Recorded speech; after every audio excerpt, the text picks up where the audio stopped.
అన్యారంగా ప్రభుత్వం. వీళ్ళు సూర్యారాధికులు కాబట్టి వారాలకు పేర్లు వీళ్ళే పెట్టారు, వాళ్ళ అధికారం కాబట్టి వారాలకు పేర్లు పెట్టేశారు. సండే, మండే, ట్యూస్డేని. ఆ సండే ఆ ఆరాధికులు కాబట్టి నిజ క్రైస్తవులు అందరూ చచ్చిపోయిన తర్వాత, బ్రతుకున్న అడవికి కొండలకి పారిపోయిన తర్వాత వీళ్ళు ఏం చేయాలంటే ఈ కాన్స్టెంట్ కూడా ఇతను క్రైస్తవు అయ్యాడు అంటే యేసుప్రభు అనుకున్నాడు. వాళ్ళందరినీ పిలిచాడు, అరే బాయ్ నేను యేసుప్రభు అనుకున్నా, మీరు కూడా క్రైస్తవత్వం రండి అంటే వాళ్ళు 2 కారణాలు చెప్పారు. ఒకటి, మనము సూర్య ఆరాధన చేస్తాం. ఏమండి,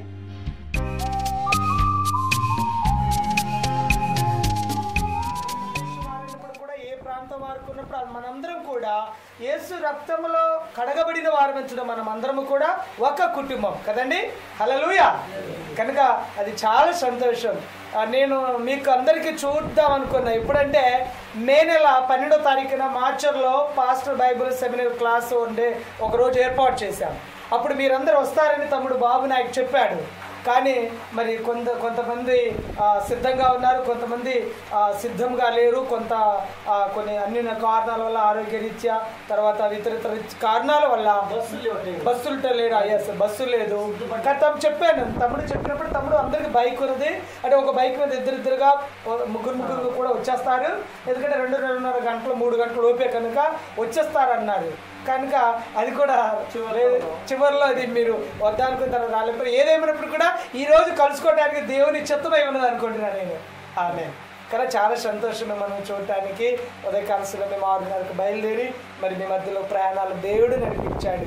దేవుని చిత్తం, మనం భూమిని ఇంకా బ్రతికున్నాము, ఆయన సేవ చేస్తున్నాము, ఆయన్ని కలిగి ఉన్నామంటే, ఆయన స్తుతిస్తున్నామంటే దేవుని యొక్క ప్రణాళిక, దేవుని యొక్క చిత్తము, దేవుని చిత్తంలో మనం అందరము కలుసుకుంటున్నాం. ఓకే, నేను నా పేరు చెప్పేశారు, మీ పేరు చెప్పలేదు నాకు.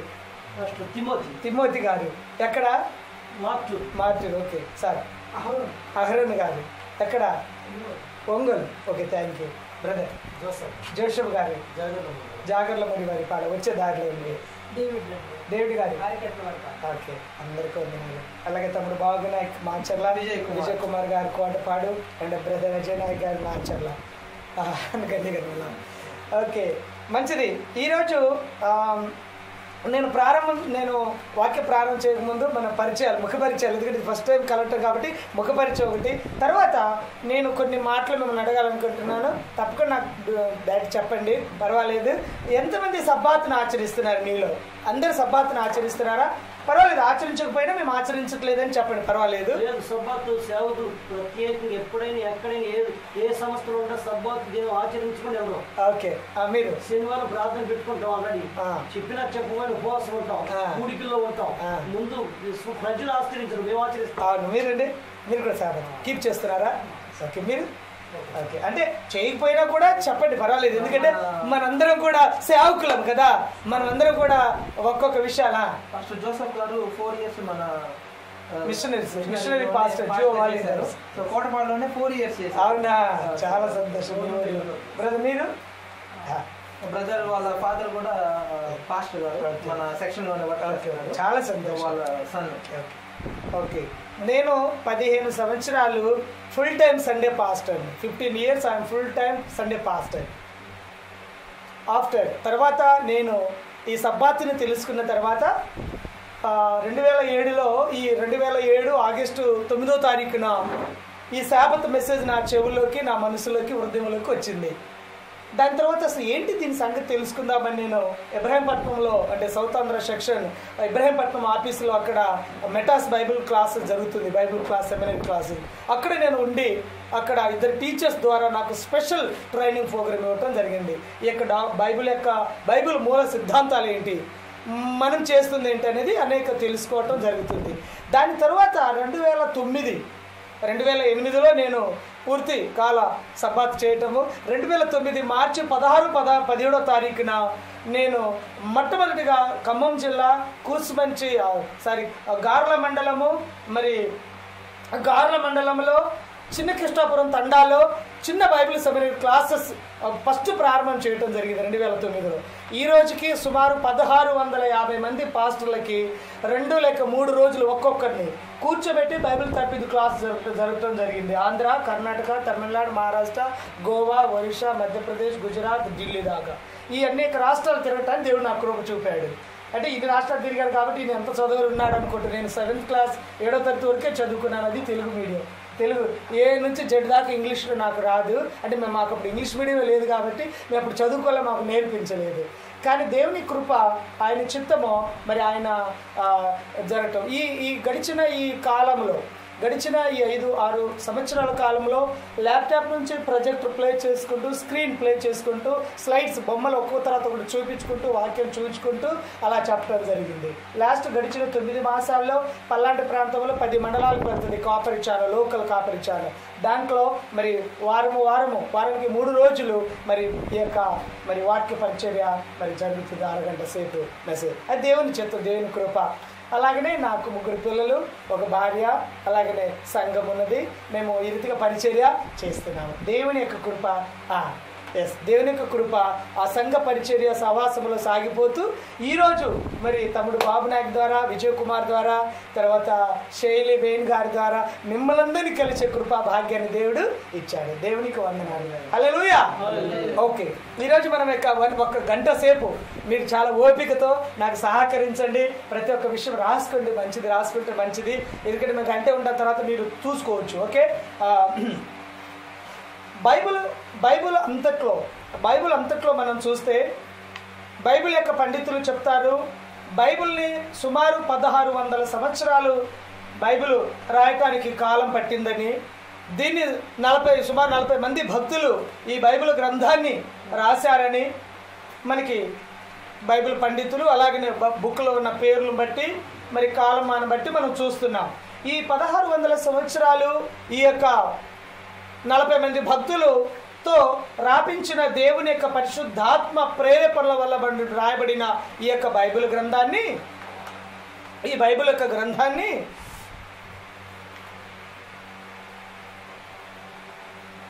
మనము పరిశుద్ధ గ్రంథమని బైబిల్ అని చెప్తున్నాం. ఓకే, ఈ యొక్క బైబిల్ అంతట్లో మనం చూసినప్పుడు ప్రాముఖ్యమైన ఒక ఘట్టం కనపడుతుంది. బైబిల్ అంతా కూడా 40 మంది భక్తుల చేత 1600 సంవత్సరాలు రాపిస్తే, డేవిడ్ గారు రాపిస్తే 10 ఆజ్ఞలు బైబిల్లో దేవుడే రాసి సినాయి కొండ మీద దిగి వచ్చి దేవుడే తన స్వహస్తంతో రాసి 10 ఆజ్ఞలు ఇచ్చాడు. ఇక్కడ నాకు చిన్న సందేహం వస్తుంది అప్పుడప్పుడు. ఎందుకంటే బైబిల్ అంతటిని కూడా తన భక్తుల చేత రాపించిన దేవుడు ఈ 10 ఆజ్ఞలు కూడా వాళ్ళ చేతనే రాపించవచ్చు కదా. అంటే అన్ని చెప్పాడు, అన్ని కూడా పరిశుద్ధాత్మ ప్రేరేపణలోనే దేవుని యొక్క ఆత్మ ప్రేరేపణలు రాసినప్పుడు ఈ 10 ఆజ్ఞలను కూడా నువ్వే రాసే, పౌలు గారు లేకపోతే యెహోషువ లేకపోతే మోషేను లేకపోతే తిమోతిను డేవిడ్ను మీరే రాసేయండి అని చెప్పేసి ఏ ఒక్క పౌలు గారినో ఏ ఒక్క భక్తుని చేత రాపించవచ్చు. కానీ దేవుడే దీని వెనకాల రాసి ఇవ్వటానికి దీనికి ఒక బలమైన కారణం ఉన్నది అనుకుంటున్నాను నేను, కదండి. ఇవి దేవుని యొక్క గుణశీలానికి ప్రతిరూపము, దేవుని యొక్క 10 ఆజ్ఞలు. దీని 10 ఆజ్ఞలు దేవుడు అంటాడు, దేవుని యొక్క బైబిల్ చెప్తుంది ద గాడ్ ఆఫ్ లా, దేవుని యొక్క చట్టం, అది దేవుని యొక్క చట్టాలు. ఓకే, భూమి మీద మనం చూస్తున్నాం, మానవ చట్టాలు చూస్తున్నాం, అలాగనే గవర్నమెంట్ చట్టాలు కొన్ని చూస్తున్నాం, అలాగనే అన్ని చట్టాలు చూస్తున్నాం. కానీ దేవుని యొక్క రాజ్య పరిపాలనకు, దేవుని యొక్క సింహాసన ఆధారానికి, దేవుని యొక్క గుణ ప్రతిశీలమైన 10 ఆజ్ఞల దేవుని యొక్క ధర్మశాస్త్రాన్ని దేవుడు ఎంతగా దాన్ని దీవించాడు, హెచ్చించాడంటే మనం చూస్తున్నాం. ఇక్కడ మనం చూస్తున్నాం, మా దావీదు కీర్తన అంటాడు కదా, యెహోవా ధర్మశాస్త్రమునందు ఆనందించుచు, ఏ ధర్మశాస్త్రం? యెహోవా ధర్మశాస్త్రమునందు ఆనందించుచు దివారాత్రులు దాన్ని ధ్యానించువాడు అతడు నీటి కాలంలో ఎవరున్న నాటబడినది ఆకువాడక తన కాలమందు ఫలమిచ్చు చెట్టు వలె. అబ్బా, దేవుని యొక్క ధర్మశాస్త్రం ఇంత. ఒకసారి 118 దావీదు కీర్తన, 119 దావీదు కీర్తన 18 వచ్చినాను, ఒకసారి చదవండి. ఎవరైనా రాసుకోండి, చదవండి త్వరగా, ఎందుకంటే మనకి గంట టైం ఉంది. నాకు అవుట్లైన్ చెప్పడానికే గంట టైం సరిపోదు సుమా. కానీ ఈ కొద్ది సమయంలో నేను కొన్ని ఎక్కువ మాటలు చెప్పాలి. నేను నీ ధర్మశాస్త్రమునందు ఆశ్చర్యకరమైన సంగతులను చూచున్నట్లు నా కళ్ళు. బైబిల్ చెప్తుంది, బైబిల్ చెప్తున్న యొక్క బోధ ఏమిటంటే, దేవుని యొక్క సత్యాన్ని ఎరగిన వారు, దేవుని యొక్క మర్మాన్ని ఎరగిన వారు, దేవుని యొక్క ధర్మశాస్త్రం ఎరగిన వారు లోకముల వారు అంధులు, అంటే వారు కళ్ళు లేని గుడ్డి వాళ్ళు.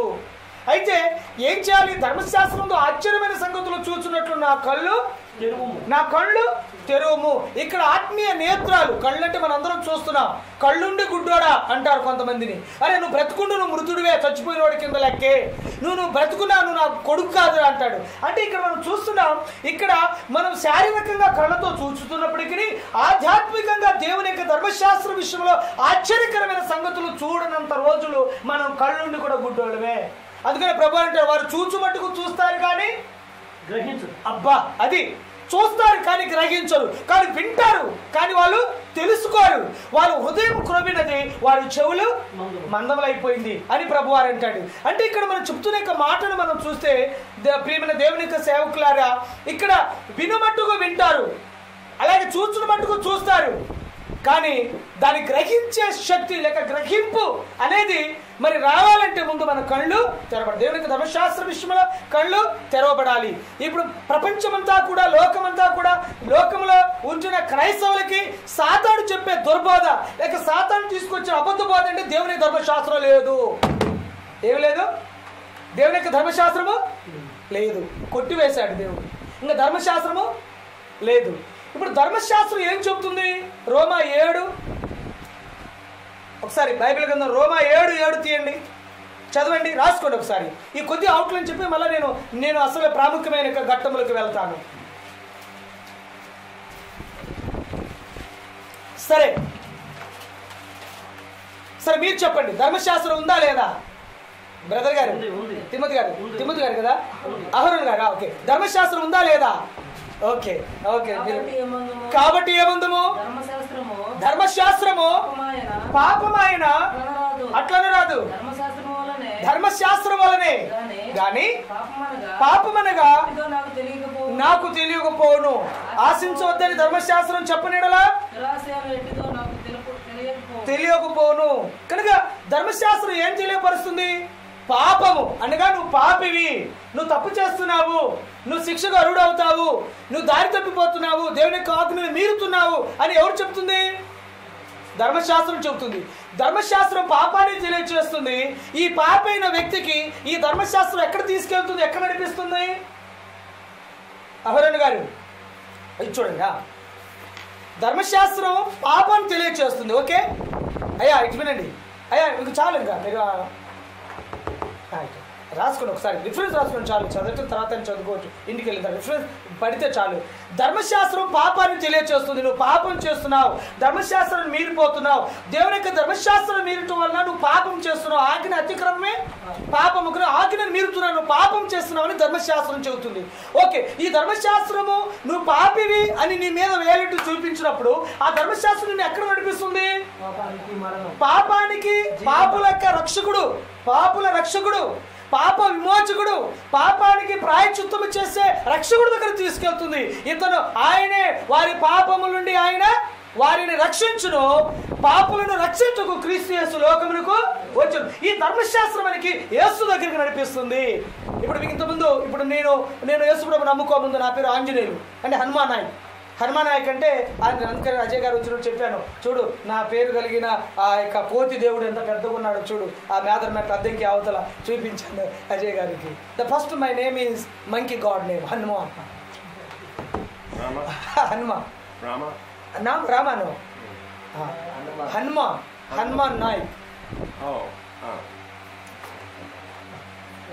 దిస్ రామ సర్వెంట్, సర్వెంట్ చెప్పొచ్చు ఆయనకి, దాసుడు servant. Okay, servant or disciple ఏమని చెప్పుకోవచ్చు. ఆయన శిష్యుడు, ఆయన దాసుడు, ఆయన యొక్క సహాయకుడు, హెల్పర్, ఆయన యొక్క బలం.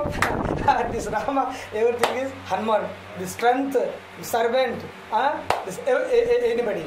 ఓకే, అయితే ఆ యొక్క మేము హిందువులుగా ఉన్నప్పుడు, నేను యేసుప్రభువుని నమ్ముకోమన్నప్పుడు మాకు చాలా దేవతలు ఉండేది. వాటికి కోళ్ళు కోయటం, పోతులు కోయటం, జాతర చేయటం, పువ్వులు చేయటం, హనుమాన్, వాగిజాయ్, బర్మ, తొలచ, మేరామ, కంకాళి, బర్మాస్వామి, మతృసా, ఇన్ని దేవతలు, ఇవన్నిటి దేవతలు చేస్తున్నాం. ఇప్పుడు మాకు ధర్మశాస్త్రం తెలియదు, కానీ ధర్మశాస్త్రం ఏం చెబుతుంది? మేము పాపం చేశామా? ఎవరికి పాపం చేసాం? ఎవరికి అన్యాయం చేసామండి మేము? అహరోన్ గారు, ఎవరికి అన్యాయం చేయాల, కానీ దేవుని యొక్క ఆజ్ఞను మీరాము. దేవుని యొక్క ఆజ్ఞను మీరటం వలన పాపము అనగా మేము పాపులమయ్యాము. కనుక పాపులైన ఈ వ్యక్తిని ఎవరు పిలుస్తున్నాడు? పాపుల రక్షకుడని యేసుక్రీస్తు వారు ప్రేమతో పిలుస్తున్నాడు. నీ పాపాలను క్షమించి నిన్ను పవిత్రులుగా చేస్తాడు. యేసు రక్తం ప్రతి పాపలను కడిగి మనల్ని చేస్తుంది. కనుక ధర్మశాస్త్రము మన దేవుని దగ్గర ఓకే యేసు ప్రభువుని నమ్ముకున్నాం, పాపాలను కడిగించుకున్నాం. ఇప్పుడు ధర్మశాస్త్రం మీరాలా మీరకూడదా? ధర్మశాస్త్రం లోబడాలా ధర్మశాస్త్రం మీరాలా? అవరం గారు చెప్పండి.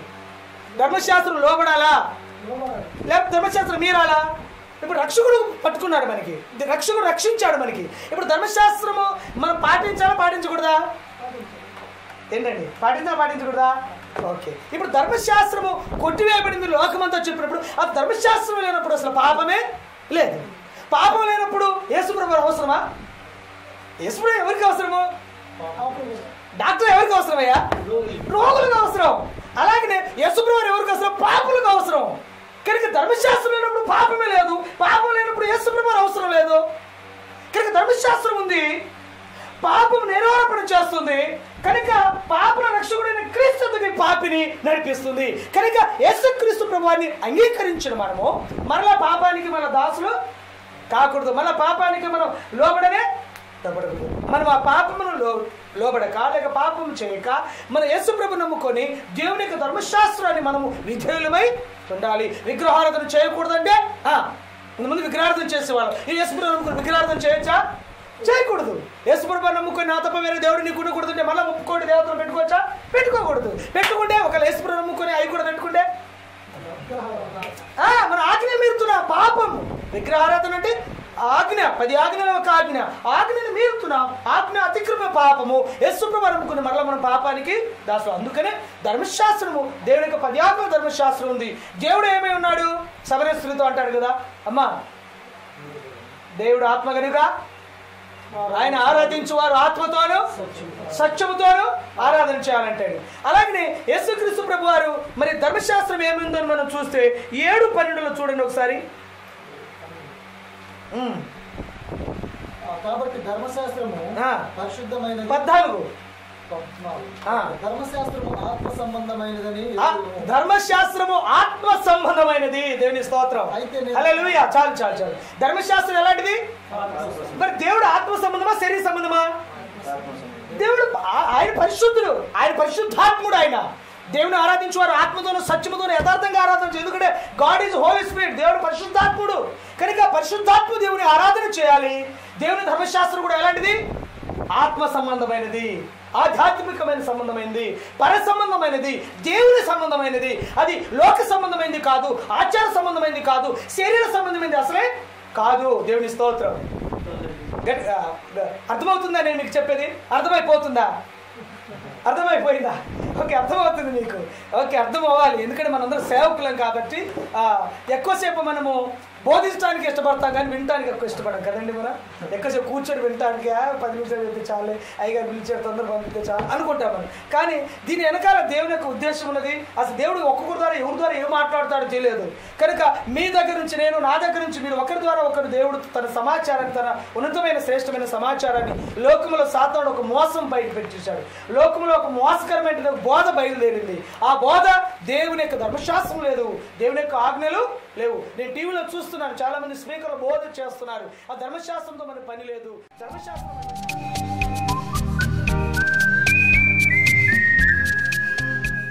మీరు ఎప్పుడైనా చెప్పారు ఈ మాటలు? చెప్పలేదు. కానీ ఎవరు చెప్తుంటే విన్నారా? విన్నారు. ఎంత బాధ వేస్తుందంటే గుండెని పిండిస్తుంది ఈ మాటలు కదండి. ఇంకోటి ఏం తెలుసా మీకు? ఒక మాట చెప్తాను. ఈ ధర్మశాస్త్రము బైబిల్లో మనం చూసినప్పుడు ఆచార ధర్మశాస్త్రాలు ఉన్నాయి, తర్వాత పౌర ధర్మశాస్త్రం ఉంది, తర్వాత ఆహార ధర్మశాస్త్రం ఉంది. అంటే ఏం తినాలి, ఏం తినకూడదు, ఏది ముట్టుకోవాలి, ఏది ముట్టుకోకూడదు, ఏది చేయాలి, ఏది చేయకూడదని. కానీ దేవుని యొక్క ధర్మశాస్త్రము ఇది పర సంబంధమైంది, దేవుని సంబంధమైంది. ఇది ఆజ్ఞను మీరటం. ఏదైనా తోటలో 10 ఆజ్ఞలు ఒక ఆజ్ఞ మీరారు అవ్వాదము తెలుసా?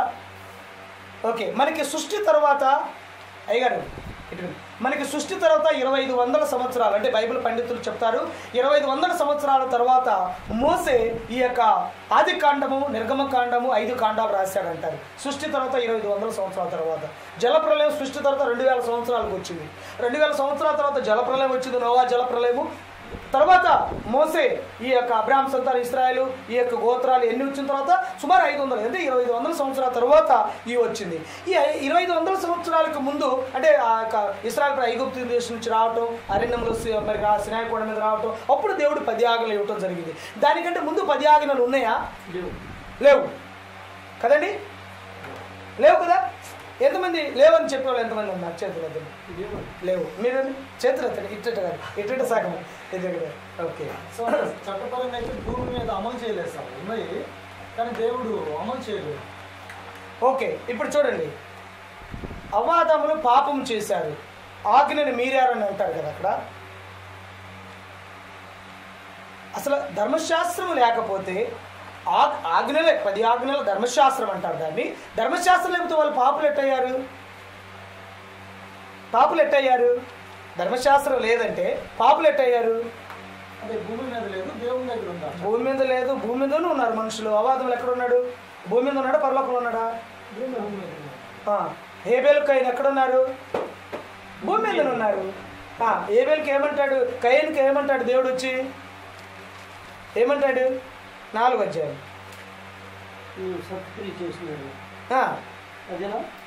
అక్కడ 6వ వచనం. యెహోవా కయనుతో, నీకు కోపమేలా, ముఖము చిన్నబొచ్చుకొని ఉన్నావేమి?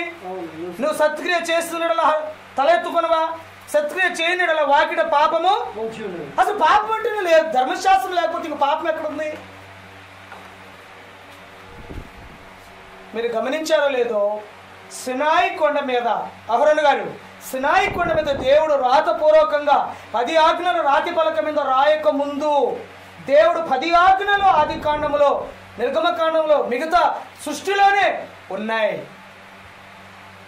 ఈ సృష్టిలో అవాదములకు 10 ఆజ్ఞల గురించి బాగా తెలుసు. దేవుని స్తోత్రం, హల్లెలూయా. తెలియకపోతే వాళ్ళకి అసలు పాపం అనేది ఏమిటో.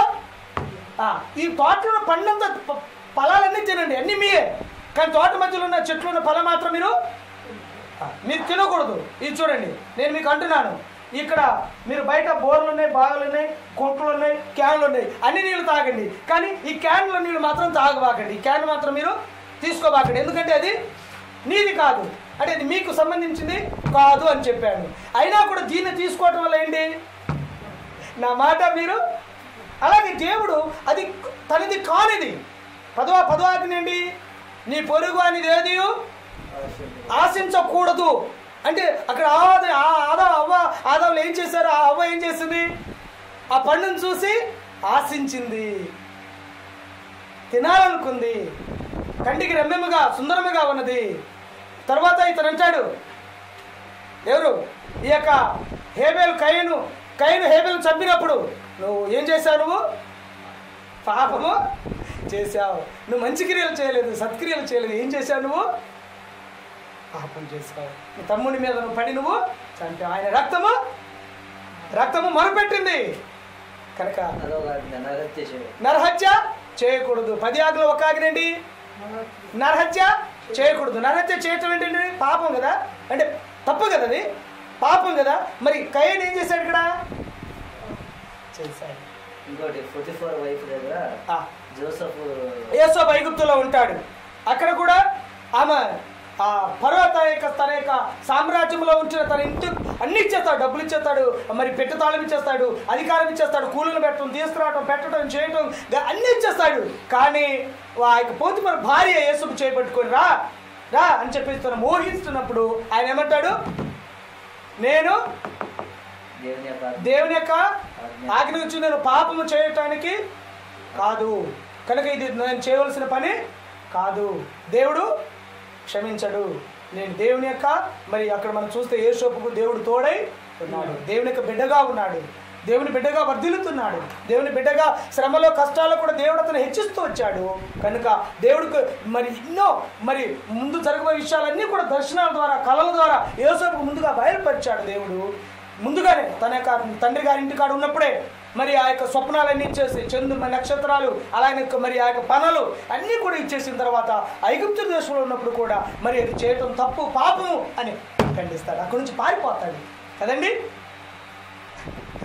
తర్వాత మరి ఆ యొక్క యాకోబు యొక్క భార్య తన మామగారి ఇంటికాడ నుంచి వస్తా ఏం తీసుకుంటుంటే ఇంటి దేవతను దొంగలను చేసుకుని వస్తుంది, ఇంటి దేవతను తీసుకొని వస్తుంది. మరి విగ్రహారాధన చేయకూడదు కదా, మరి ఇశ్రాయేల్ ప్రజల విగ్రహారాధన చేయకూడదు, 10 ఆజ్ఞలు ఒక ఆజ్ఞే కదా. ఇలా మనం చూస్తే అహరోను గారు 10 ఆజ్ఞలు కూడా అన్ని ముందుంటాయి. ఓకే, 4వ ఆజ్ఞ చూస్తున్నాం. 4వ ఆజ్ఞ నిర్గమకాండం 20 అధ్యాయము 8వ వచనము. చదవండి, తీయండి త్వరగా.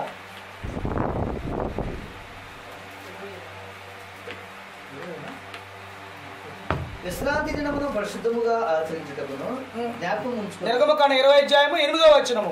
విశ్రాంతి దినమును పరిశుద్ధముగా ఆచరించుటకు జ్ఞాపకం ఉంచుకునము. 6 దినములు నీవు కష్టపడి 6 దినములు నువ్వు కష్టపడి నీ పనితో చేయవలెను. 7వ దినం మీ దేవుడైన యెహోవాకు. 2500 సంవత్సరాల తర్వాత ఇశ్రాయేలు ప్రజలు ఐగుప్తులో 430 సంవత్సరాలు ఉన్న తర్వాత తిరిగి వారు అరణ్య ప్రయాణం చేస్తున్నప్పుడు సినాయి కొండ మీద దేవుడు దిగివచ్చి 10 ఆజ్ఞలు ఇచ్చాడు. 10 ఆజ్ఞలు వివరిస్తున్నాడు. ఇక్కడ 4వ ఆజ్ఞ విశ్రాంతి దినమును పరిశుద్ధముగా ఆచరించుటకు జ్ఞాపకము. 6 దినములు కష్టపడి నీ పనింత చేయవలను. 7వ దినమే దేవుడైన యెహోవాకు విశ్రాంతి దినం అంటాడు. ఇది సృష్టి వారములో అంటే ఆదికాండం 2వ అధ్యాయం చూస్తే తీయండి. ఆదికాండం రాసుకోండి. ఆదికాండం అహరోను గారు తీసి చదవండి. మీరు వాళ్ళు రాసుకుంటారు, మీరు తీయండి. ఒకరు చదవండి, ఒకరు రాసుకోండి. ఆదికాండం 2వ అధ్యాయం 1వ వచనం నుంచి 3 వచనాల వరకు మనం చూస్తే దేవుడు 6 దినములలో ఆకాశమును, భూమిని, సముద్రమును, వాటిని సమస్తాన్ని సృజించి దేవుడు చేసిన దాన్ని ఆ పని 7వ దినములోగా సంపూర్తి చేసి తన పని అంతటి నుండి 7వ దినమున విశ్రమించెను. ఇక్కడ చూడండి, ఏదెను తోటలో అవ్వ, ఆదాము, తండ్రి దేవుడు, కుమారుడైన దేవుడు, పరిశుద్ధాత్మ దేవుడు అనగా త్రిమూర్తులు ముగ్గురు. మరి తండ్రి, కుమార, పరిశుద్ధాత్మ. అయ్యగారు ఇటు వినండి, తండ్రి, కుమార, పరిశుద్ధాత్మ ఉన్నారు. ఎక్కడ? ఏదైనా తోటలో అవ్వ, ఆదాములు ఉన్నారు. 6 రోజుల్లో 6వ రోజున మానవుని చేయటం అయిపోయింది. 7వ రోజున దేవుడు, తండ్రి, కుమార, పరిశుద్ధాత్మ, యేసుప్రభువు ఉన్నారు అక్కడ.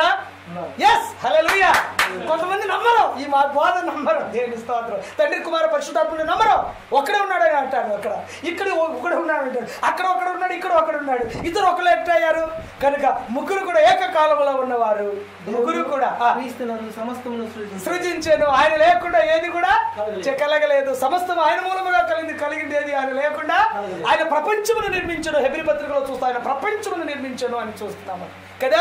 ఇంకో మాట అంటారు, ఏంటి నువ్వు పెద్ద పెద్ద మాటలు మాట్లాడుస్తున్నావు ఏంటి అంటే, ఆయన అంటే నేను అబ్రహాం కంటే ముందుగా, ఆదాము కంటే ముందుగా, ఈ ఆకాశ భూమి సృష్టించబడక ముందుగా ఉన్నవాడిని. హల్లెలూయా. అంటే ఈ భూమిని పునాది వేయబడక ముందుగా నేను ఉన్నవాడిని, అందుకనే నేను మొదటి వాడిని, కడపటి వాడిని అంటాడు. ఆమేన్. ఎంత చక్కని మాటలండి. ఈ బైబిల్ వాక్యాన్ని మనం విన్నప్పుడు, చూసినప్పుడు నిజంగా ఇలాంటి మురుకులు మాట్లాడతారా? ఇంకా బైబిల్ యొక్క వక్రీకరించి మాట్లాడే బోధకులు ఉన్నారా అంటే చూస్తే అది సాతానుడి లోకంలో ప్రవేశపెట్టిన దుర్బోధ, అబద్ధ బోధ, మోసకరమైన బోధ.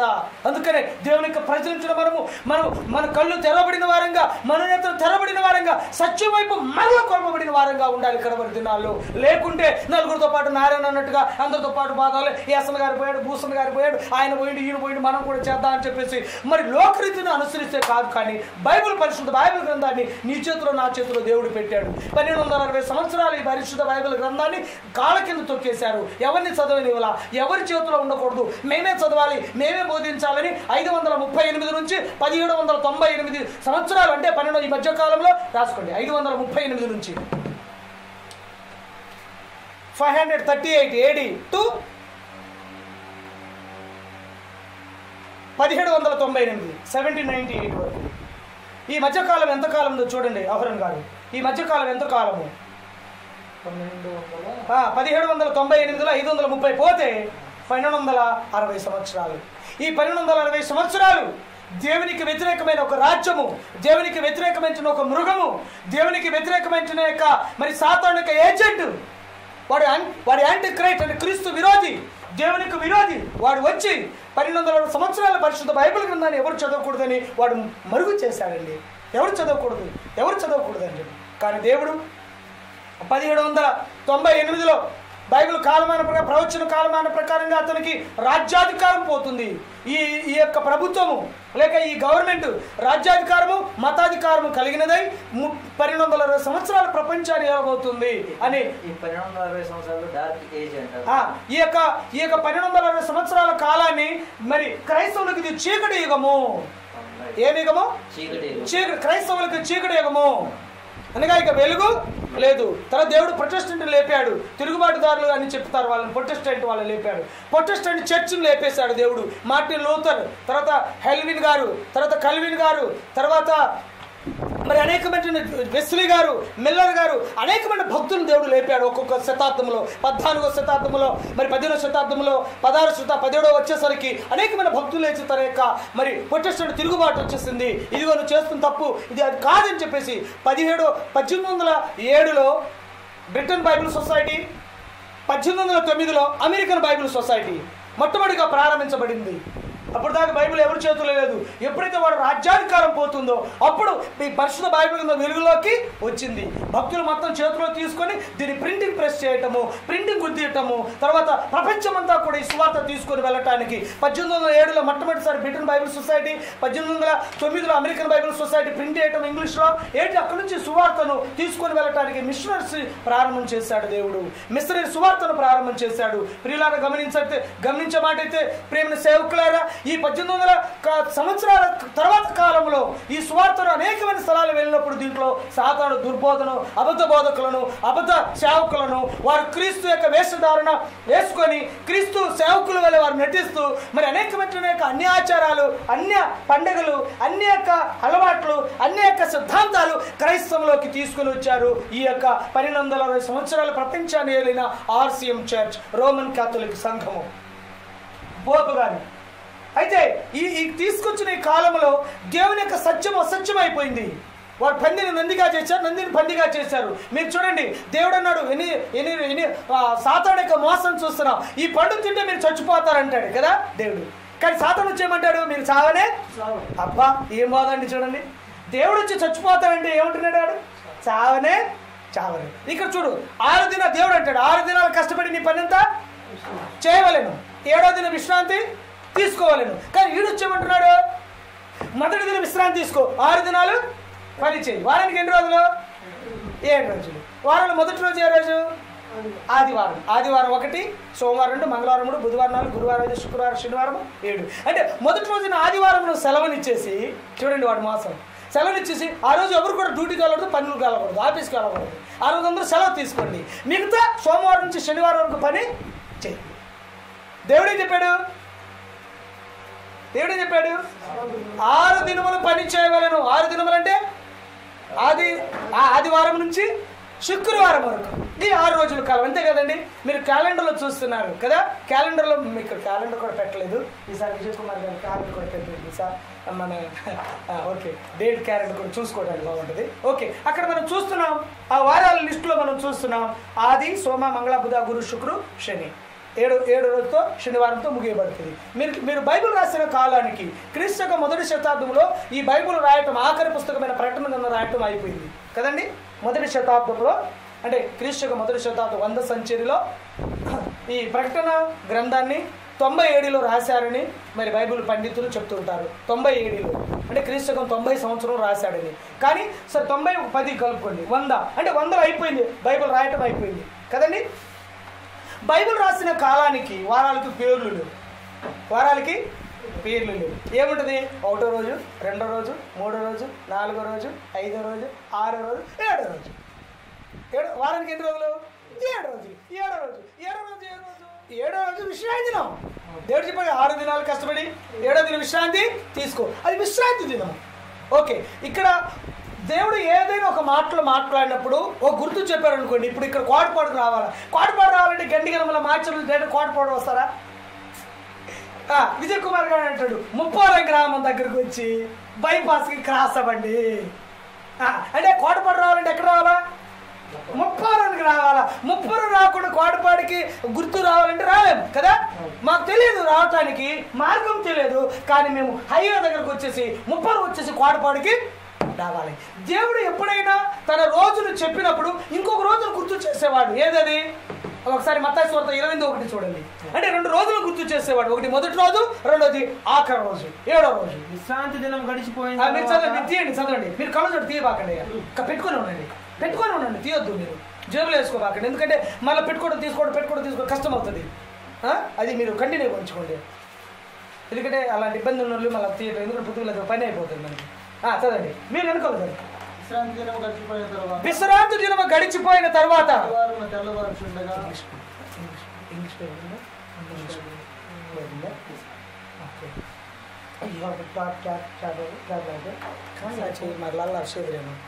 Okay What's the verse? Matthew 28 first. 28:1 Matthew. Okay, ఇక్కడ ఇంగ్లీష్ బైబిల్ లేదు, ఎందుకంటే మనంతా తెలుగు వాళ్ళం కాబట్టి మనకు దాంతో అంత అవసరం రాలేదు. కానీ విజయ్ కుమార్ గారు తప్పకుండా మీ దగ్గర ఉండాలి, ఎందుకంటే మీరు పూర్ణ గ్రాడ్యుయేట్స్ కాబట్టి తప్పకుండా ఉండాలి. తమ్ముడు ట్యాబ్లో ఉన్నది. సరే అజయ్ గారు ఉన్నారు ఇక్కడ. 28:1 ఓకే, ఓపెన్ అండ్ రీడ్.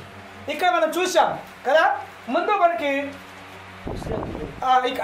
విశ్రాంతి కాదు, ఇక్కడ మనకి ముందు బైబుల్ మొట్టమొదటిగా ఏ భాషలో రాయబడింది? మొట్టమొదటి భాష బైబుల్, మొట్టమొదటి భాష యేసుప్రభువు మాట్లాడే భాష, యూదులు మాట్లాడే భాష ఏ భాష? హెబ్రీ భాష. తర్వాత హెబ్రీ నుంచి ఎక్కడికి వచ్చింది అంటే తర్జుమా గ్రీక్ వచ్చింది. గ్రీక్ నుంచి ఎక్కడికి వచ్చింది? లాటిన్కి వచ్చింది. లాటిన్ నుంచి ఎక్కడికి వచ్చింది? ఇంగ్లీష్లో వచ్చింది. ఇంగ్లీష్లో ఎక్కడి నుంచి వచ్చింది? తెలుగులో వచ్చింది. చూడండి, మనకి తెలుగు బైబిల్ మన చేతిలో ప్రింట్ అయి రావటానికి 1845లో రాసుకోండి. 1845లో విలియం కేరీ గారు మన భారతదేశానికి వచ్చి సుమారు 45 మన భారతీయ భాషల్లో సుమారు 45 ప్రాంతీయ భాషల్లో అతను బైబిల్ తర్జుమా చేసి ఆ ప్రింటింగ్ చేయించాడు. ఎవరు? విలియం కేరీ గారు.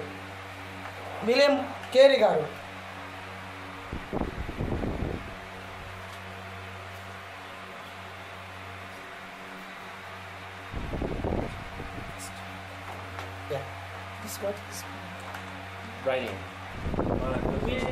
చిన్న నోట్స్ కూడా మీరు ఇవ్వాలి సార్. అది ఈసారి ఎలా చేస్తాను నేను? గంట సేపు ఉంటాను. నాకు ఉదయం 9 గంటలకు మొదలు పెట్టుకుంటే సాయంత్రం 5 గంటల వరకు మా క్లాస్ ఉంటుంది. ఈ క్లాసులో ఇలా 2 రోజులు మీరు కూర్చుంటే ఇక మీరే పవర్ఫుల్ మెసెంజర్. ఎవరు? పవర్ఫుల్ మెసెంజర్గా తయారవుతారు. అంటే మీరు ఇప్పుడు తయారు లేరని కాదు నేనంటే, మళ్ళీ నన్ను అపార్థం చేసుకోకండి. ఎందుకంటే మనం అన్నీ కూడా చారిత్రాత్మకంగా biblical and theological and historical మొత్తం కూడా తెలిసి ఉండాలి. ఒక బైబిల్ చదవటం కాదు, దీని వెనకాల ఉన్న చరిత్ర, దీని వెనకాల ఉంటున్న యొక్క ఉపద్ఘాతం అన్నీ కూడా మనం తెలిసి ఉండాలి కదండి. ఒక వచనాన్ని తీసుకొని మనం మాట్లాడలేము. ఒక వచనం వెనకాల ఎంతో విషయాలు ఉన్నాయి అనే విషయాన్ని కూడా మనం తెలుసుకోవాలి కదండి. ఓకే, మీరు రాసుకోండి దాన్ని ఆ విషయంలో. ఇక్కడ మనకి 1845లో తెలుగు బైబిల్ తర్జుమా వచ్చింది, ట్రాన్స్లేట్ చేశారు విలియం కేరీ గారు మన భారతదేశానికి వచ్చి. ఇక్కడ 1845 వచ్చేసరికి నేను ఏం చెప్పాను మీకు? బైబిల్ రాసిన కాలానికి వారాలకు పేర్లు లేవు కదండి. ఓకే, తర్వాత 1845లో వచ్చేసరికి మనకి 1803వ శతాబ్దం 4వ శతాబ్దం వచ్చేసరికి వారాలకు పేర్లు పెట్టేశారు. ఎవరు?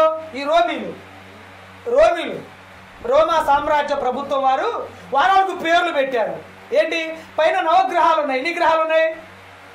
నవ అంటే 9 గ్రహాలు ఉన్నాయి. 9 గ్రహాల్లో 9 గ్రహాల నుంచి ఒక 7 గ్రహాలు తీసుకొచ్చి వారాలకు పేర్లు పెట్టారు. ఇప్పుడు ఒకటి సూర్యగ్రహం. ఏంటి? సూర్యగ్రహం. సూర్యుని ఇంగ్లీష్లో సన్ అంటారు. సండే, మొదటి రోజున ఆదివారాన్ని సండే. దాని తర్వాత చంద్రుడు ఇంగ్లీష్లో ఏమంటారు? Moon Monday. ఓకే, సోమవారము, తర్వాత మంగళవారము, తర్వాత బుధ గ్రహం ఉంది కదా బుధవారము, గురుగ్రహం ఉంది కదా పైన గురువారము, శుక్రగ్రహం ఉంది కదా శుక్రవారము, శని గ్రహం ఉంది కదా శనివారము. ఇలాగా వారాలు పేర్లు పెట్టేశారు తీసుకొచ్చి. అప్పుడు ఆ బైబిల్ రాసిన కాలానికి వారాలు పేర్లు లేవు. తర్వాత 3, 4వ శతాబ్దం వచ్చేసరికి రోమా సామ్రాజ్య ప్రభుత్వం వారు వారాలకు పేర్లు పెట్టారు. 1845లో మనకి తెలుగు బైబిల్ ప్రింటింగ్ చేశారు. అప్పుడు వచ్చేసరికి ఏం చేశారు? విశ్రాంతి దినము గడిచిపోయిన తర్వాత చదవండి 28:1. ఇప్పుడు చదవండి. ఆదివారం తెల్లవారుచుండగా. ఆదివారం ఉందా బైబిల్?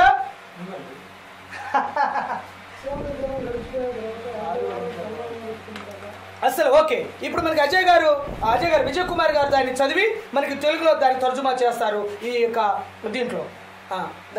రీడ్ బ్రదర్ అజయ్ గారు, అజను విజయ్ కుమార్ గారు.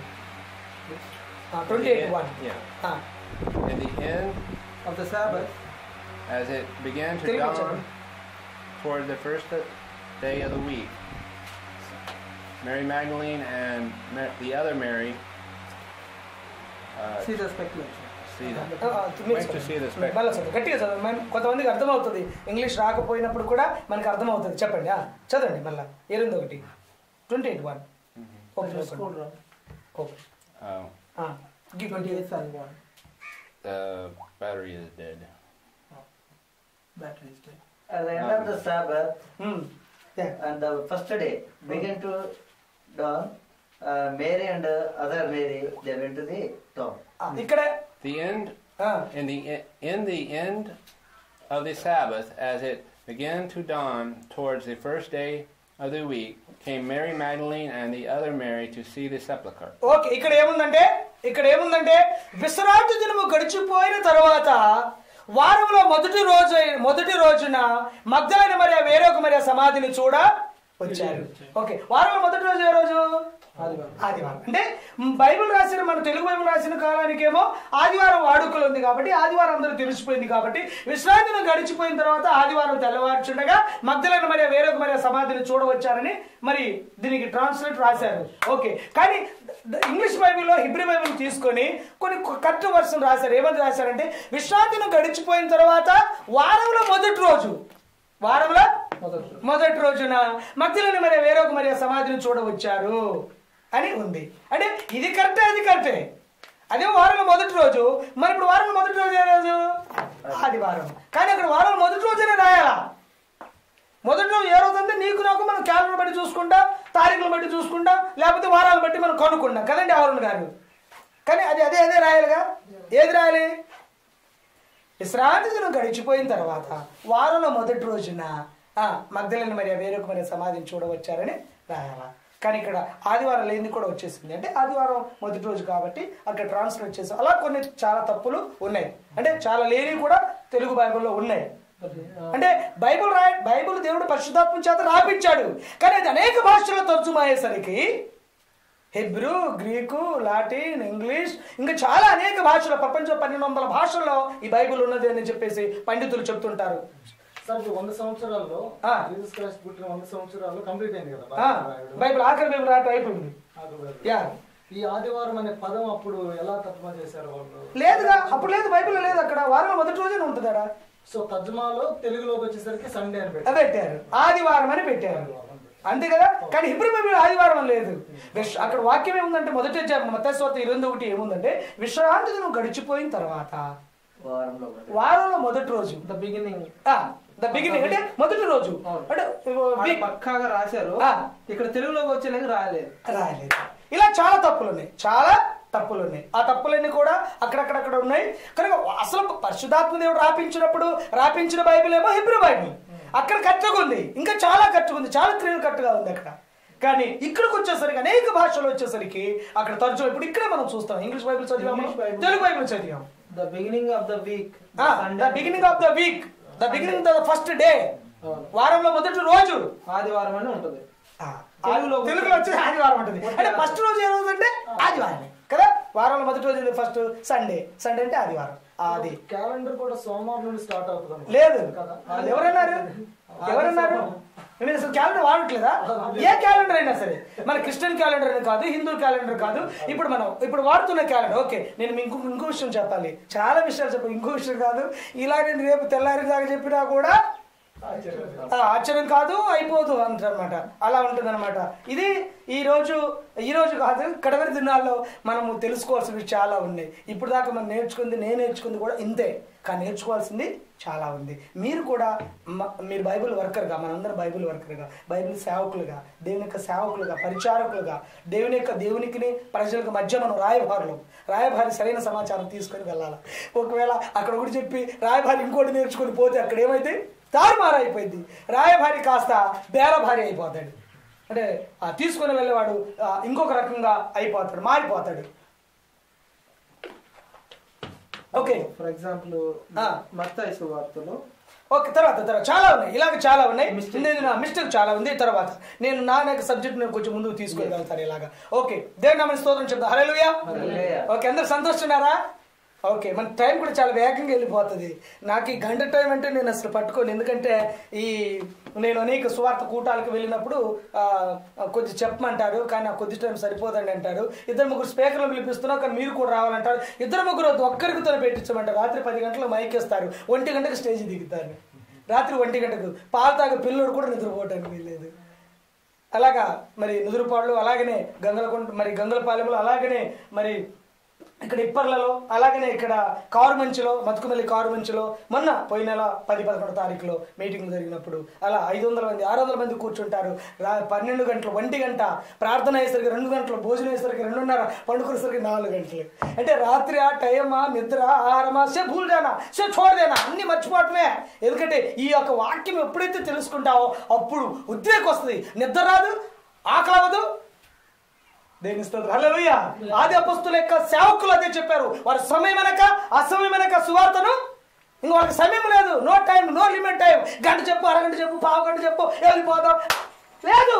ఇక్కడ సమయం లేదు. వాళ్ళు సమయమనక అసమయమనక సమయం దొరికినప్పుడల్లా వారు దేవుని యొక్క వాక్యమును, జీవవాక్యాన్ని పట్టుకొని సత్యవాక్యాన్ని తీసుకొని వెళ్ళారు. నేను ఆఖరు దాన్ని ముగిస్తాను, నేను తర్వాత తీసుకెళ్తాను. ప్రియమైన దేవుని యొక్క సేవకులు నుంచి నీవు నేను మనము మరి ఇప్పుడు వాడుతున్న క్యాలెండర్ల పేరేమో, ఏం క్యాలెండర్లు ఇప్పుడు వాడుతున్నాను చూడు, క్యాలెండర్లు ఏం చైనా క్యాలెండరా? ఓకే, నేను ముందే చెప్పాలనుకున్నాను, కానీ గంట సేపే కదా, కొద్దిమంది ఉన్నాం కదా, ఎందుకులే అని చెప్పేసి అనుకున్నాను. దయచేసి నా సెల్ ఫోన్ అంతా సైలెంట్లో పెట్టేశాను. అప్పుడే ఇక్కడ కూర్చున్నప్పుడే, పాటలు పాడుతున్నప్పుడే ఇది మోగది. ఇది నేను బయటికి వెళ్ళిన దాకా, ఆఫీస్ నుంచి మీ దగ్గర వెళ్ళిపోయిన దాకా మోగదు. మీరు కూడా అలా చేసుకుంటారని మీకు చెప్పలేదు. చేసేయండి, ఒకసారి చేసేయండి. ఎందుకంటే మధ్యలో మన యొక్క మైండ్ అంతా కూడా పక్కకి వెళ్ళిపోతుంది. సైలెంట్ పెట్టుకోండి, లేకపోతే మరి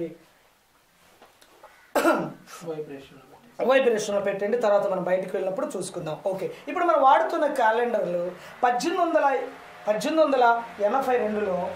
1882లో గిగోరియన్ అనే ఒక చక్రవర్తి, ఈ పోపు అంటే గిగోరియన్ అనే ఒక పోపు, ఇతను కొన్ని రోజులు అటు ఇటు మార్చేశాడు. అతను సమయాన్ని కూడా మార్చేశాడు.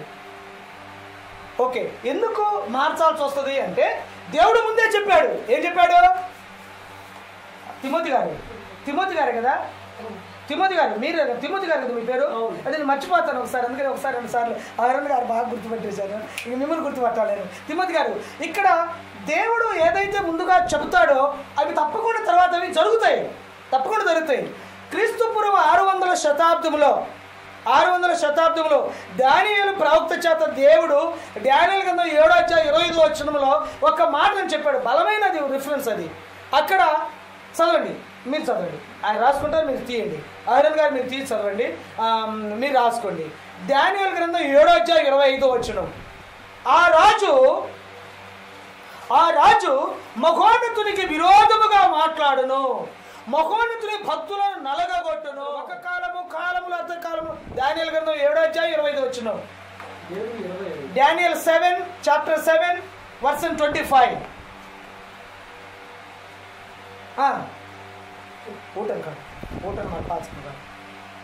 ఊటన్ మార్ పాచ్ రాజు ఆజ్ఞ నో 7:25 దానియేలు గ్రంథం 7:25 చదవండి. Reference అర్పతున్నావు.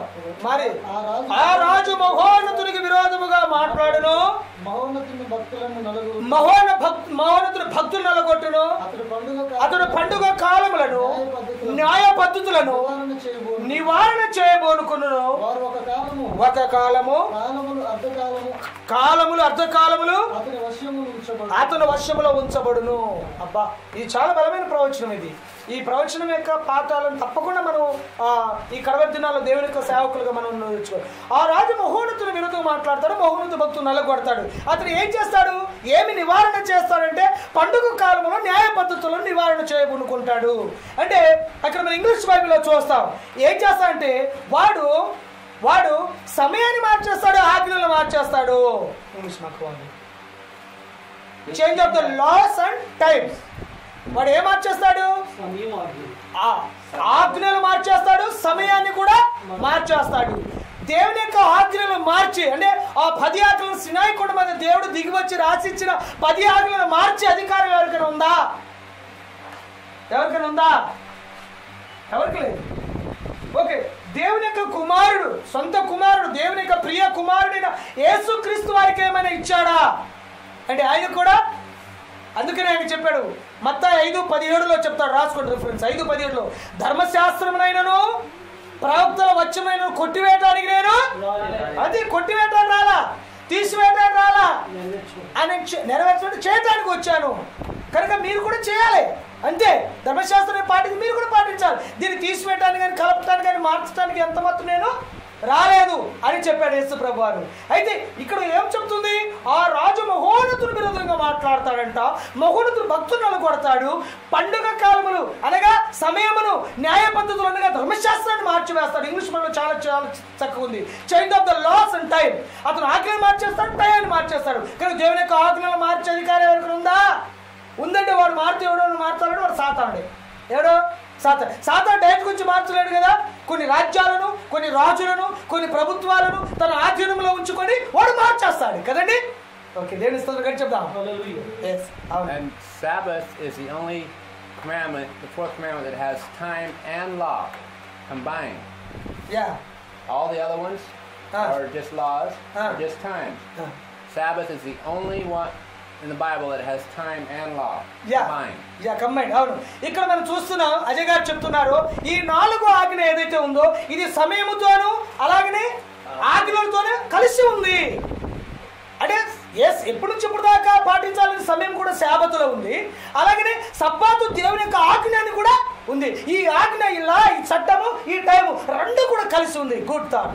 Okay, thank you brother, మంచిగా చెప్పారు. ఓకే, అప్పుడు గుర్తు చేస్తారు అజయ్ గారు. హల్లెలూయా చెప్దాం, గడి చెప్దాం. ఓకే, దేవుని స్తోత్రం. కనుక ఈ రెండు కూడా మార్చేస్తాడు అని మనం చూస్తున్నాం. ఓకే, ఒక రోజు ఇప్పుడు మనం ఆగిన తర్వాత చూద్దాం, ముందు సమయం దగ్గరికి వెళ్దాం. ఒక రోజు ఎప్పుడు వెళ్తుంది చెప్పండి? ఒక రోజు అంటే ఒక రోజు అంటే ఈరోజు ఏ రోజు? సోమవారం ఎప్పుడు వచ్చింది, ఎప్పుడు వెళ్ళింది? నేను అహరోన్ గారిని అడుగుతున్నాను. నేను తిమోతి గారిని అడగలేదు సార్. నేను చూడండి, అదే మన ముందు నలుగురు చాలా లేదు సార్, ఆయన దగ్గర కూడా వెళ్తాను, మీరు నా దగ్గర కూడా వస్తారు, నేను మనందరూ కలిసి బైబిల్ దగ్గర వెళ్తాను. నేను మిమ్మల్ని అడుగుతాను, మీరు నన్ను అడుగుతాను, నేను బైబిల్ అడుగుతాను. బైబిల్ నుంచి మనం కరెక్ట్గా, ఎందుకంటే ఇది చాలా చాలా చాలా చాలా చాలా చాలా చాలా ప్రాముఖ్యమైన విషయాలు, ఘట్టాలు. ఒకవేళ నేను అనుకుంటున్నాను మనమందరం కూడా దేవుడు ఈ విషయాలు తెలుసుకోవటానికి సమయం ఇచ్చాడు అనుకుంటున్నాను నేను. దేవుడు మనకి ఈ సమయము ఆ విషయాలు తెలుసుకోవటానికి ఇచ్చాడు, అందుకు ఇక్కడ నడిపించాడు. నాకు చాలా పనులు ఉన్నాయి ఇంటికాడ. నా భార్యకి ఇప్పుడు 20 రోజులు ఆ పెద్ద ఆపరేషన్ చేస్తుంది. 3 పిల్లలు హాస్టల్లో ఉన్నారు. నేను ఇంటికాడ వండాలా, చేయాలా, పెట్టాలా, మరి అన్నీ ఎత్తాలా, దించాలా. ఆమె నీళ్ళు చెమ్ము కూడా ఎత్తుకోలేదు, అన్నీ చూడాలా, చేయాలా. కానీ ఆమెను అక్కడ వదిలిపెట్టి వచ్చేసాను. ఈరోజు నేను కోటపాడుకి వెళ్ళాలి, ఎప్పుడు వస్తానో సాయంత్రం తెలియదు. పొద్దున్న 7 గంటల టిఫిన్ తెచ్చి ఇవ్వాలా, పొద్దున్న 6:30కి బయలుదేరాను. హోటల్ తెరకముందే వచ్చేసాను, టిఫిన్ రెడీ అవ్వకముందే వచ్చేసాను. కనుక ఎంత కష్టమైనప్పుడు కూడా దేవుడు తమ్ముడి మాట చెప్పినప్పుడు మనం వెళ్ళాలి. కోటపాడు అన్నప్పుడు ఇది దేవుని యొక్క నిర్ణయం, దేవుడిచ్చిన సమయం. కనుక దేవుని యొక్క సమయాన్ని మనము వృధా చేయకూడదు, సమయాన్ని సద్వినియోగం చేసుకోవాలి. ఏమో దేవుడు అక్కడ నడిపించి ఏం మాట్లాడతాడో, ఎవరికి తీసుకొస్తాడో దేవుడు, తన సేవకులకి దేవుడు ఏ విషయాలు తెలియపరచాలని, కనువిప్పు చేయాలని అనుకుంటున్నాడు, అది దేవుని యొక్క చిత్తం, దేవుని ఉద్దేశం అని చెప్పేసి మేము రాత్రి వర్షం పడింది మాకు, అయినా కూడా పొద్దున్న బండి మీద తడిసిపోతాము, తడిసిపోయినా పర్వాలేదు, ఒకవేళ ప్రయాణం దూరం అయినా పర్వాలేదు, మరి బైక్ మీద ప్రయాణం అయినా పర్వాలేదు అని చెప్పేసి ఒక మరి కృత నిశ్చయితంతో మరి రావటం జరుగుతుంది. గట్టి చేత హల్లెలూయా. కనుక నేను ఇక్కడ వచ్చి నిలబడి అంటే ఏదో వచ్చారు, ఏదో మరి విజయ్ కుమార్ గారు పిలిచాడు కాబట్టి ఏదో వచ్చాములే, ఏదో పోయాములే అన్నిటి కాదు. దీని వెనకాల దేవుని యొక్క ఉద్దేశము, పరమ తండ్రి ఉద్దేశము ఉన్నది. ఓకే, సోమవారం ఎప్పుడు వస్తుంది, ఎప్పుడు వెళ్తుంది అహరోన్ గారు? అందరూ అడుగుతాను, ఎప్పుడు చెప్పండి, త్వరగా రాసుకుంటాను. నైట్ 12 గంటలకు వచ్చి మళ్ళా మరుస రాత్రి మళ్ళీ 12 గంటలకి midnight. 1 day coming and gone is midnight 12 o'clock. Aaron brother ఇస్తుంది. Okay, Timothy brother no after ఎప్పుడు సేమ్ అందరు brother, Timothy brother same brother. సాయంత్రం ఈవినింగ్ 5 o'clock, సాయంత్రం 5 గంటలు వచ్చి ఎన్ని గంటలకి? 5 గంటలకి అన్నారు మీరు సాయంత్రం. మళ్ళీ మరుసటి ఉదయం 5 సాయంత్రం 5. Okay, the evening 5 o'clock the beginning 1 day and next day 5 o'clock close. మీరు 12 గంటలకి మిడ్ డే 12 to 12. ఓకే, నేను ముగ్గురు కూర్చున్న వాళ్ళు చాలా అనుభవకులు కాబట్టి వాళ్ళని అడిగాను. వాళ్ళు నాకంటే చాలా తెలివైన వారు. అంటే దేవుడు వాళ్ళకి జ్ఞానం ఇచ్చాడు, ముందుగా విషయాలు తెలియపరిచాడు. అయినా కూడా మన ఇప్పుడు బైబిల్ మనం ఏం మాట్లాడినా కూడా బైబిలే మనకి ఆధారము. ఇందా పాట ఆధారం నీవేనయ్యా, ఆధారం నీవేనయ్యా, కాలం మారినా కష్టాలు తీరినా కారణం నీవేనయ్యా. యేసయ్యా ఆధారం ఎవరు? యేసయ్య. యేసయ్య ఏమై ఉన్నాడు?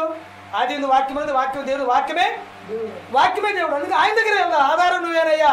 మేము ఎన్ని మాటలు మాట్లాడినా, మేము ఎన్ని బోధలు చేసిన ఆధారం మాత్రము నువ్వే. ఇక్కడ మనం చూస్తున్నాం దేవుడే ఒక రోజును చేశాడని ఆదికాండం సృష్టి వారంలో చూస్తున్నాం కదా. దేవుడే ఒక రోజు అయింది, రెండో రోజు అయింది, మూడో రోజు అయింది, నాలుగో రోజు అయింది, ఐదో రోజు అయింది, ఆరో రోజు అయింది, 7వ రోజు అయింది అన్నాడు. వారానికి ఎన్ని రోజులు? 7 రోజులు. 7 రోజులు అయిందని దేవుడు చెప్పాడు. కనుక రోజులు పెట్టిన టైం పెట్టడా ఆర్యన్ గారు? మరి ఏం టైం పెట్టాడు? ఇప్పుడు బైబుల్ చదివారా మీరు? దేవుడు ఏమైనా టైం పెడితే ఆ టైం ఎప్పుడని? ఒక రోజు అయింది అన్నాడు. ఎప్పుడైంది? ఉదయం అయిందా, మధ్యాహ్నం అయిందా, సాయంత్రం అయిందా, రాత్రి అయిందా, పగలైందా, 5 గంటలకైందా, 3 గంటలకైందా, లేకపోతే టిఫిన్ చేసినప్పుడు అయిందా, భోజనం చేసినప్పుడు అయిందా? ఎప్పుడైంది? ఆదికాండము 1వ అధ్యాయం 5వ వచనం రాసుకోండి. ఇది చాలా ప్రాముఖ్యమైన విషయాలు. బైబిల్ యొక్క సమయాన్ని, బైబిల్ యొక్క ఆజ్ఞను ముగిస్తుంది. ఒకసారి మీరు లేవికాండము 23వ అధ్యాయం 32వ వచనం తీయండి. త్వరగా ఒక టైం అయిపోతుంది అనుకుంటున్నాను నా టైము. ఓకే, ఇంకొక 15 నిమిషాల్లో నేను ముగిస్తాను. ఇంకా 23:32. నేను వచ్చాను నేను నమ్మను. ఎందుకంటే మీరు వచ్చింది నేను చూడలేదు కదా. నేను చూడకపోతే నువ్వు వచ్చానని నేను ఎలా నమ్ముతాను అని నన్ను వాదిస్తాడు ఆయన కదా. అంటే ఒక మనిషి వచ్చిపోయేది తెలియకపోతే రాత్రి 12 గంటలకి, ఒక రోజు వచ్చిపోయేది తెలుస్తుంది నీకు?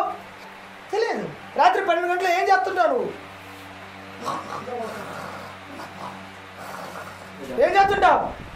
గొరక పెట్టుకొని బాగా తిని గొరక పెట్టుకొని నిద్రపోతుంటావు. అందరూ తినాలా? ఇక్కడ బ్రతకాలి కాబట్టి తినాలి కదండి తిమ్మతి గారు. కనుక తప్పకుండా తినాలా. కానీ తిని మధ్యరాత్రి కాల్సిన గొరక పెడుతుంటాడు ఆయన.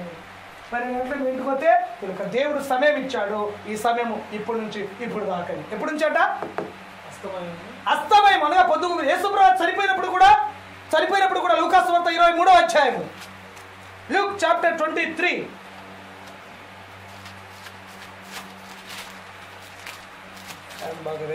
54, 55, 56 త్వరగా. ఆ దినము శుద్ధపరచు దినము, విశ్రాంతి దినము. ఒక రోజు ఆరంభమైంది. చాలు. ఎప్పుడు ఆరంభమైంది? రవాణి 3 గంటలు. ఎప్పుడు? యేసుప్రభువు కల్వరి శిలువలో చనిపోయాడు. మరి ధనవంతుడైన యేసోపు రాజుగారి దగ్గరికి వెళ్ళిపోయి యేసు దేహాన్ని నాకు ఇస్తే నేను యేసు దేహాన్ని నేను ఖననం చేస్తాను, సమాధి చేస్తాను, దానం చేస్తానని అడిగినప్పుడు మరి కల్వరి కొండ నుంచి గొల్గొతా కొండ నుంచి యెరూషలేముకు సుమారు 5 కిలోమీటర్ల దూరం ఉన్నది. అక్కడికి కాలినడక మీద వెళ్ళి రాజుగారి దగ్గర ఆజ్ఞ తీసుకొని ఆ యొక్క శిలువ పైన ఒక్కడితో దించగలుగుతాడా? ఒక్కడితో సహాయం అవ్వదు. ఆ యొక్క శిలువ నుంచి యేసుప్రభువు కిందకి దించి ఆ యొక్క మేకులంతా తీసి నారాబట్టతో చుట్టి తొలిచిన సమాధిలో వేసేసరికి ఏమైంది? ఒక దినము ఆరంభమైనది. అబ్బా దేని స్తోత్రం. అంటే యేసుప్రభువు సమాధిలో వేసేసరికి ఏమైంది? ఆ రోజు దినము విశ్రాంతి దినం ప్రారంభమైనది అని మనం చూస్తున్నాం. ఒక రోజు ఎప్పుడు ప్రారంభమైంది బైబిల్ కాలమాన ప్రకారంగా? పొద్దుగూకుతో. అవునండి, ఓకే. కానీ 12 గంటలు మాత్రం, 5 గంటలు మాత్రం కాదు సుమా. బ్రదర్ రాసుకోండి, మళ్ళా నేను అడుగుతాను ఈసారి వచ్చిన ఇవన్నీ అడుగుతా. తప్పకుండా అడిగిన తర్వాత మిగతా దాంట్లో పోతాను సుమా. అందుకని మీరు చాలా జాగ్రత్తగా ఇవన్నీ కూడా ఒక నోట్ తయారు చేసుకోండి, ఒక బుక్ తయారు చేసుకోండి, బుల్లెట్ తయారు చేసుకోండి. ఆ మాట్లాడిన దాని మీద వెనకాలన్నీ కూడా ఉపద్ఘాత రాసుకోండి. అప్పుడు మనకి బాగా 1800 రాసుకోండి. 1582లో 1582లో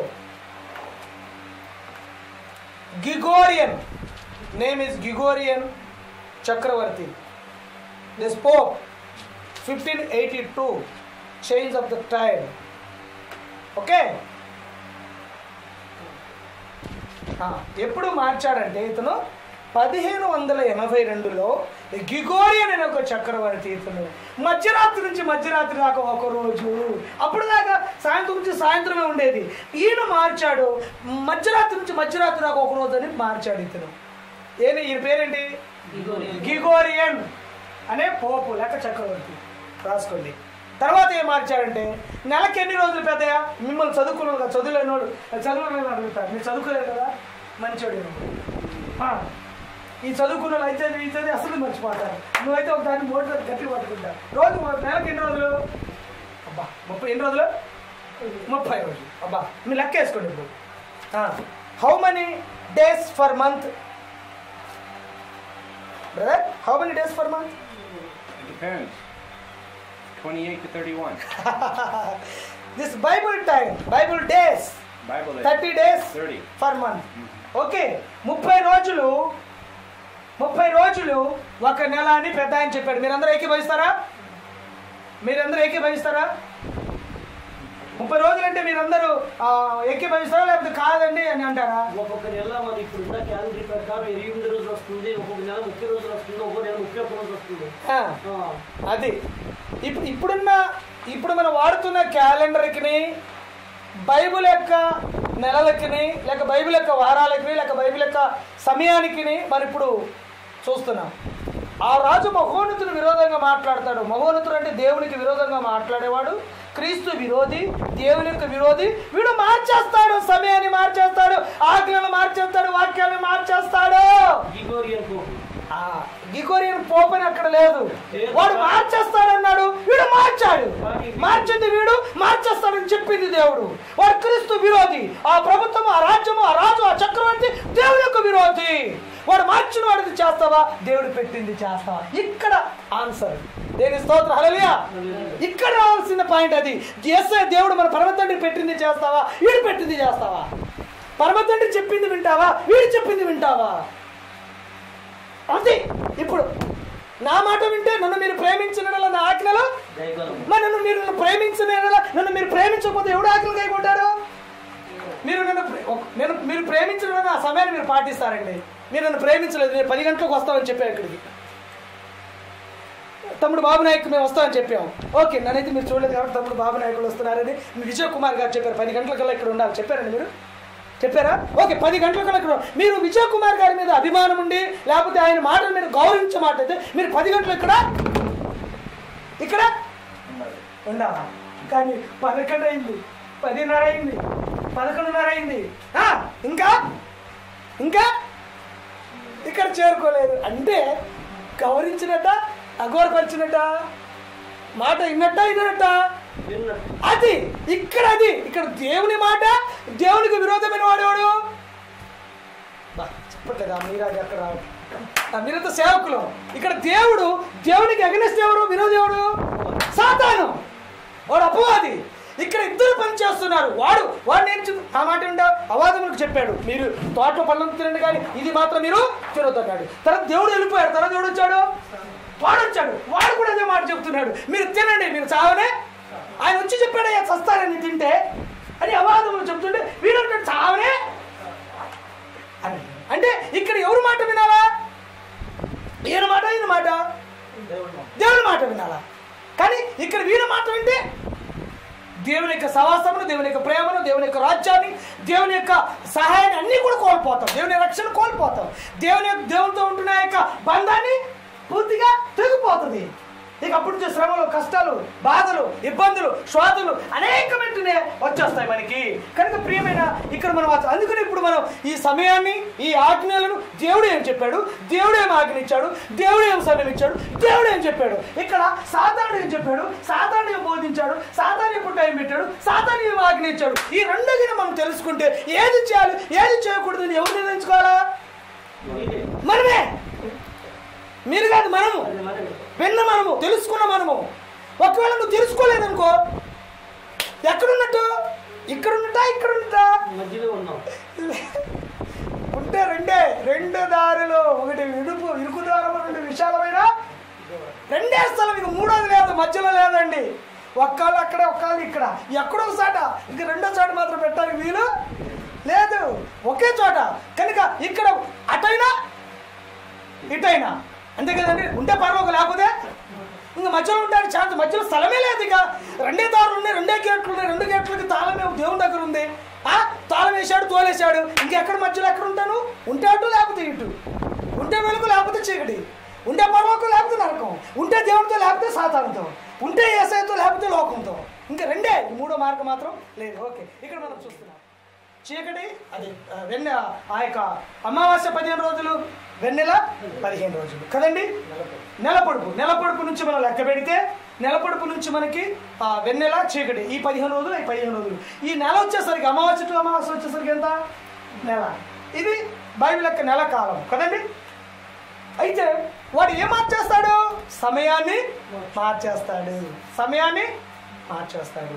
ఈ 1582లో ఈ గ్రిగోరియన్ ఆయన ఏం చేశాడంటే, ఒక నెల 28, ఒక నెల 29, ఒక నెల 30, ఒక నెల 31 అంతా కలిపి నెలకి 30 రోజులని పెద్దగా చెప్పాడు. సంవత్సరానికి ఎన్ని నెలలు? నెలలు 12 నెలలు. ఓకే, రోజుకి ఒక నెలకి 30 రోజులు అంటే 12 నెలలకు ఒక సంవత్సరం అని చెప్పాడు ఆయన, మనకు కూడా తెలుసు. ఓకే, ఈ 12 3 ఎంత? 12 30 ఎంత? తిమోతి గారు 360 రోజులు కదండి. కానీ ఇప్పుడు ఎంత వచ్చింది ఇక్కడ? 365 రోజులు. అనగా టైం మారిపోయింది, సమయం మారిపోయింది, రోజులు కూడా మారిపోయింది. చూడండి వాడు ఎంత చేస్తాడు. దేవుడు చెప్పాడు, నాకు విరోధమైన వాడు, నేను పెడితే, నేను ఆజ్ఞలు ఇస్తే, నేను వాక్యం ఇస్తే, నేను సమయం ఇస్తే, నేను రోజు ఇస్తే వాడు వస్తాడు నాకు విరోధమైన వాడు. వాడు వచ్చి మార్చేస్తాడు, వాడు వచ్చి కలిపేస్తాడు, వాడు వచ్చేసి తీసేస్తాడు, వాడు వచ్చేసి ఇంకేదో కలిపేస్తాడు. వాడు నాకు విరోధమైన వాడు, వాడు నాకు వ్యతిరేకి. ఇప్పుడు మీ పరమ తండ్రికి విరోధమైనప్పుడు నీకెవడు ఆయన? చెప్పండి. నీకు ఒక శత్రువు ఉన్నాడు మీ ఊళ్ళో, బద్ధ శత్రువు. నీ కొడుకు ఆయన శత్రువా మిత్రువా? శత్రువు. అది ఆ మాట రావట్లేదు గట్టిగా. నీ పరమ తండ్రికి వాడు శత్రువు అయినప్పుడు నీకెవడు వాడు? నీకు కూడా శత్రువే. మరి నీ శత్రువుని వాడు మార్చేసి, కలిపేసి, తీసేసి, తిరిగేసి, మలిపేసి ఉంటుండే ఇప్పుడు వాడు మాట వాడిది చేయాలా, వీడిది చేయాలా? వాడిని చేయాలా అంటే పరమ తండ్రికి చేయాలా, ఇది చేయాలా? శత్రువు మనం మంచితనం చేసుకుంటున్నాడు. అది మోసం తీసుకెళ్ళటానికి, అది నరకానికి తీసుకెళ్ళటానికి. వాడు అలా మంచి చేసుకుంటుంది, మనకి తన వలలో చిక్కించుకోవటానికి. వాడు మనం మంచి చేసుకుంటుంది, మన మీద చేతులు తిప్పుతుంది. ఏం చేయడానికి? ఆఖరికి మరణాన్ని తీసుకెళ్ళటానికి, ఆఖరికి మన నరకానికి తీసేయటానికి. వాడు ఒక్కడి కోసం నరకం చేస్తే దేవుడు వాడేం చేశాడు? నేను నరకానికి ఒక్కడే వెళ్తున్నా, నాకు ఇష్టం లేదు కాబట్టి నేను కొంతమందిని తీసుకొని, దేవుడు స్వరూపంలో చేయబడిన మనుషులు, దేవునికి ఆరాధన చేయవలసిన మనుషులు, వీళ్ళని కూడా తీసుకెళ్తాను నరకానికి. నేను ఒక్కడే ఎందుకు పోవాలా? అది వాడి పని. వాడు ఆలోచన స్వర్గానికి వీళ్ళందరూ ఎందుకు పంపించాలా, పరలోక రాజ్యం వీళ్ళందరూ ఎందుకు తీసుకెళ్ళాలి, నేను కూడా నా రాజ్యం తీసుకెళ్ళాలంటే వీళ్ళని కొంచెం షో చేయాలి, మెయింటైన్ చేయాలి. షో చేస్తే కానీ వాడు రాడు. ఎలాగా? నీకు నొప్పి తగలకూడదు, నీకు కష్టం రాకూడదు, నీకు రూపాయి నష్టం రాకూడదు, నీకు లాభం వచ్చేటట్టుగా, నీకు మేలు వచ్చేటట్టుగా చేస్తాడు వాడు. ఎలాగ చేస్తాడు? ఎలాగైనా చేస్తాడు వాడు. గమనించారా? కనుక అలాంటి మోసంలో మనం పడిపోకుండా కడవరి దినాల్లో దేవుని యొక్క ప్రజలము మనం మేలైనది ఏదో, సత్యమైనది ఏదో, నిజమైనది ఏదో, యథార్థమైనది ఏదో తెలుసుకొని ఆ యొక్క సత్యం వైపు మళ్ళాలి. ఇది మళ్ళవలసిన సమయం దగ్గరకు వచ్చింది, ఆసనమైంది. ఇది సమయం రేపటి దినం మంది కాకపోవచ్చు, రేపటిది రాకపోవచ్చేమో, జాగ్రత్త. ఓకే, ఇప్పుడు చూద్దాం. ఓకే, సమయాన్ని మార్చేశాడన్నా. నెలకి 30 రోజులు అన్నాడు ఆయన. సంవత్సరానికి ఎన్ని రోజులు, ఎన్ని నెలలు అంటే 12 అన్నాడు. 12 30 360 రోజులు. కానీ ఇప్పుడు 365 రోజులు. అందుకని ఇప్పుడు మనం వాడుతున్న క్యాలెండర్ పేరు ఏంటో తెలుసా? Gregorian calendar. రాసుకోండి. మీరు ఎవరైనా సేవకుల దగ్గరికి వెళ్ళి, ఏందయ్యా మీరు ఇట్లా క్యాలెండర్ ఉంది కదా, నెలలు ఉన్నాయి కదా, 2015 సంవత్సరం 10 నెలలు ఉంది కదా, ఈ వారాల పేర్లు, ఈ క్యాలెండర్కి ఏం క్యాలెండర్ అంటున్నాడు అంటే ఏం చెప్తారు వాళ్ళు? గవర్నమెంట్ క్యాలెండర్, లేకపోతే 2015 సంవత్సరం క్యాలెండర్ అంటారు కదండి. కానీ అది గ్రిగోరియన్ క్యాలెండర్. ఇప్పుడు మనం వాడుతున్న క్యాలెండర్ పేరు గ్రిగోరియన్ క్యాలెండర్. రాసుకోండి. చరిత్ర గ్రిగోరియన్ క్యాలెండర్. ఇంకేం చేస్తాడు? చేంజ్ ఆఫ్ ద లా, ఆజ్ఞలు మార్చివేస్తాడు. ఇది ఎక్కడ వచ్చింది అసలు? అయింది ఆజ్ఞలను మార్చివేస్తాడు. సాతాను యొక్క దృష్టి, సాతాను యొక్క గురి, సాతాను యొక్క కన్ను దేని మీద తెలుసండి? చెప్పండి, దేని మీద చెప్పండి. 1 2 3 చెప్పండి, 3 4 చెప్పండి. మీకు ఏది ఆలోచనిస్తాయి చెప్పండి త్వరగా.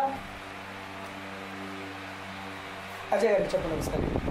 సాతాను యొక్క కన్ను, సాతాను యొక్క లక్ష్యము, సాతాను గురి దేని మీద? దేవుని ప్రేమించు వారి మీద, ఇంకా క్రైస్తవుల మీద, ఇంకా సాతాను కన్ను తిమోతి గారు దేవుని యొక్క ఆరాధన మీద. అది ఎవరి మీద? ఆరాధన. పరలోకములు ఆరాధించబడాలనుకున్నాడు, దేవుని యొక్క సింహాసనం పైన ఉండాలనుకున్నాడు, దేవుని మహోన్నతుల కంటే గొప్పవాడాలనుకున్నాడు. కానీ అక్కడ అవకాశం ఇవ్వలేదు. దేవుడు మెడ పట్టుకొని కిందకి నెట్టి వేశాడు. ఇక్కడ వచ్చి పడ్డాడు. ఇక్కడ వచ్చి పడితే మనుషులను చూశాడు, సృష్టిని చూశాడు, అవ్వాదమును చూశాడు, దేవుని యొక్క పోలికలో చెప్పిన మానవులను చూశాడు. చూసి దేవుడు వీరికి చెప్పాడు, మీరు 6 దినాలు కష్టపడి మీరు పని అంతా చేసుకోండి, 7వ దినం మీరు నన్ను ఆరాధన చేయండి. నువ్వు కానీ, నువ్వు కుమారుడు కానీ, నీ కుమార్తె కానీ, ఇంట్లో పరదేశి కానీ, యుద్ధ కానీ ఏ పని ఆరాధన చేయకూడదు. అంటే అక్కడ చేయకూడదు, ఏ పని చేయకూడదు అర్థం తెలుసా? జీవనోపాధిని ఏ పని చేయకూడదు. ఏ పని అంటే అర్థం ఏంటి? అంటే మొహం కొడుకోవద్దు, పళ్ళు తోముకోకూడదు, స్నానం చేసుకోవద్దు, బట్టలు మార్చకూడదు అని కాదా. అక్కడ దేవుడు చెప్పాడు జీవనోపాధిని ఏ పని చేయకూడదు. మీరు బైబిల్ మీరు బాగా చదువుతున్నారు, చదువుతున్నప్పుడు విశ్రాంతి ఏం చేయకూడదు? జీవనోపాధిని ఏ పని. జీవనోపాధి అంటే ఏంటి? పొట్ట పోషణ కొరకు. ఈ పూట పోషణ జరగాల, నాకు జరగాలంటే కూలికో, ఉద్యోగానికో, వృత్తికో, వ్యాపారానికో, దేవునికో పోవాలా. అది చేయకూడదు విశ్రాంతి దిన ముందు. కానీ ఏం చేస్తున్నారు ఇలా క్రైస్తవులుగా ఉంటున్నవారు? అదే చేస్తున్నారు. దేవుడు ఏదైతే చేయకూడదు అన్నాడో అదే చేస్తున్నాడు. ఆ రోజు దేవుడు అవాదములు ఏదైతే చెప్పాడో అది చేయకూడదన్నాడో అదే చేశారు. ఈ రోజు కూడా దేవుని యొక్క ఆజ్ఞను ఈ రోజు మీరు చూస్తే దేవుని యొక్క ఆరాధన మీద వాడు కన్ను దృష్టి. బైబిల్ చదువుతున్నట్టే, బాధ చేస్తున్నట్టే, బాప్తిస్వం తీసుకున్నట్టే, గుడికి వెళుతున్నట్టే, ప్రార్థన చేస్తున్నట్టే, ఉపవాసాలు ఉన్నట్టే, కానీ ఒక్క ఆజ్ఞను మీరు తప్పిస్తే ఏమైపోయింది? మొత్తం వాడికి వెళ్ళిస్తుంది. ఇది వాడి యొక్క దృష్టి. మీరు గమనిస్తే లేదు. మీ అబ్బాయి ఉన్నాడు తిమోతి గారు, అహరోన్ గారు, మీ అబ్బాయి 10వ తరగతికి వెళ్ళాడు అనుకోండి. 10వ తరగతిలో వెళ్ళాడు. ఎవరైనా వెళ్ళారు 10వ తరగతి వెళ్ళినోడు? మీ పిల్లలు 10వ తరగతి ఎవరు వెళ్ళగా? ఇంకా తర్వాత లోయర్ క్లాస్లో ఉంటారు. త్వరగా వాళ్ళు 10వ తరగతికి వెళ్ళి మంచి మార్కులు రావాలని నేను మనసారా కోరుకుంటున్నాను. మంచి ర్యాంకులు రావాలి, మంచి గ్రేడ్ రావాలని నేను మనసారా కోరుకుంటున్నాను. సరే, ఉదాహరణకు వెళ్తారు, ఇప్పుడు వెళ్ళలేదు, వెళ్తారు. మీ అబ్బాయికి 10వ తరగతిలో 10 పుస్తకాలు ఉన్నాయి, అంటే 10 సబ్జెక్టులు ఉన్నాయి. 10వ తరగతిలో 10 సబ్జెక్టులు ఉన్నాయి. ఓకే, అయితే ఈ 10 సబ్జెక్టులు గాను 9కి మాత్రం 100కు 100 వచ్చింది. ఎన్నికి? 9కి 100కు 100 వచ్చింది. కానీ ఒక దాంట్లో మాత్రము 10కి మాత్రం 0 వచ్చింది. అబ్బాయి పాసా ఫెయిలా? ఏమంటారా మీరు? 9కి 100కు 100 వచ్చింది కదా, ఒక దాంట్లో ఏం అంటే ఒకటి కూడా పాస్ అవ్వాల్సిందే. నువ్వు పేరు రాసి అటెండెన్స్ చేసి వస్తానంటే కుదరదు. దాంట్లో ప్రశ్నకు ఆన్సర్ రాయాల్సిందే. ఇప్పుడు మనం పాస్ అవ్వాలంటే దేవుడు 10 ఆజ్ఞలు ఇచ్చాడు. అక్కడ సినాయి కొండ మీద. అది దేవుని యొక్క ప్రతిరూపం, దేవుని గుణశీలము, అది దేవుని యొక్క ఆధారము. ఇంకా ఆఖరి తర్వాత చెప్తా. ఈ 10 ఆజ్ఞల్లో యాకోబు 2:10 తీయండి. ఇప్పుడు యాకోబు 2:10.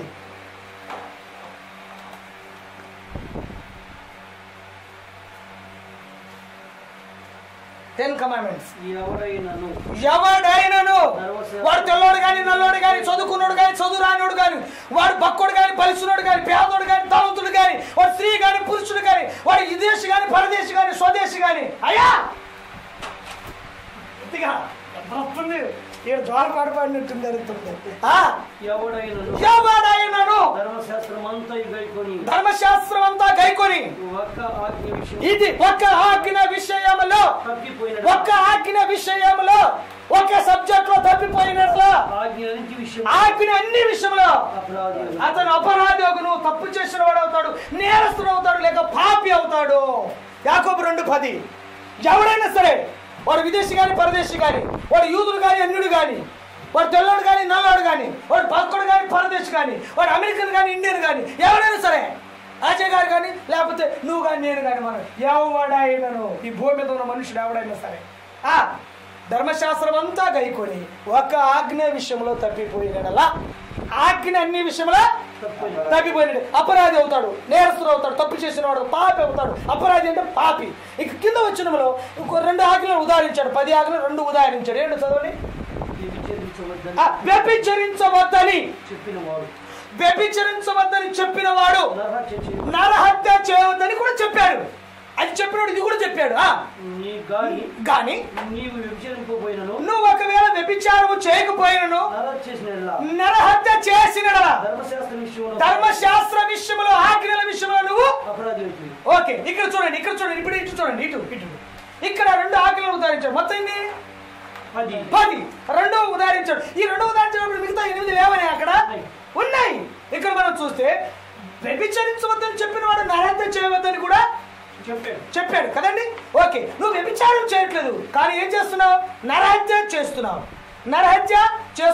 6వ ఆజ్ఞ చూస్తే నరహత్య చేయకూడదు, 7వ ఆజ్ఞ చూస్తే వ్యభిచరింపకూడదు, మరి 8వ ఆజ్ఞ చూస్తే దొంగతనం చేయకూడదు, 9వ ఆజ్ఞ చూస్తే నీ పొరుగు వారి మీద అబద్ధ సాక్ష్యము ఆజ్ఞ అంటే అక్కడ చూస్తున్నారు, అక్కడ కూడా ఉన్నాయి. ఓకే, అక్కడ చూసి చెప్పండి.